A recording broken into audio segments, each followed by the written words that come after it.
రేవంత్ సిద్ధం సభలో పెద్ద ఎత్తున రాష్ట్రంలో జరుగుతున్నాయి. పెద్ద ఎత్తున ఒక ఊపు అయితే వస్తుందని కూడా చెప్తున్నారు. ఇప్పుడు గుంటూరులో జరుగుతున్నటువంటి ఇది ఎలా ఉందనుకుంటున్నారు? ప్రతి ఒక్కరూ జగన్ గారి మీద నమ్మకంతో బడుగు బలహీన వర్గాలు వాళ్ళ అభివృద్ధికి ముఖ్యమైన వైద్యం మీద ఆయన వల్ల లబ్ధి పొందిన ప్రతి ఒక్కరూ మరొకసారి జగన్ గారిని గెలిపించుకోవాలని సిద్ధమై తయారుగా ఉన్నారు. ఏంటి అసలు అంటే ప్రతిపక్షాలు ఒక పక్కన పెద్ద ఎత్తున విమర్శిస్తున్నాయి. ఈ మధ్యకాలంలో అయితే వాలంటీర్లను టార్గెట్ చేశారు.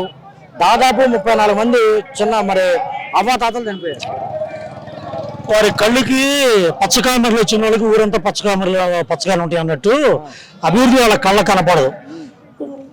వాలంటరీ వ్యవస్థ లేకపోతే కేవలం 2 రోజుల్లోనే 31 మంది వృద్ధులు చనిపోయారు. అదే నిదర్శనం చాలు జగన్ గారి పరిపాలనకి.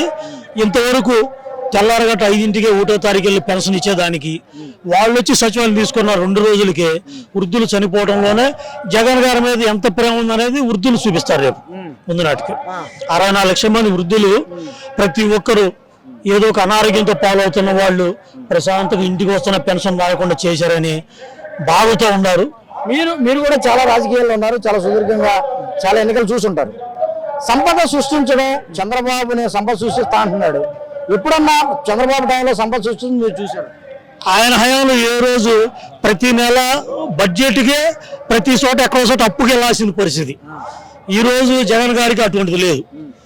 సృష్టి ఈయనే చేస్తున్నాడు. కానీ అతను నిజంగా సంపద సృష్టిస్తే అతను వెళ్ళే సమయానికి 100 కోట్ల బ్యాలెన్స్ ఎందుకు ఉండదు?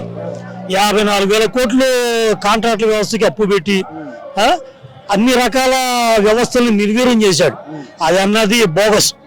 సంపద అనేది అతను తెలియదు. అసలు గవర్నమెంట్ మన ప్రజలు కట్టే ట్యాక్సుల్ని వాళ్ళు దోచుకోవడానికి మాత్రమే వస్తున్నారు. వాళ్ళంతా పోయినసారి 51% గెలిచారు. ఈరోజు రాబోయే ఎలక్షన్లో 60% జగన్ గారు డెఫినెట్గా గెలుస్తారు.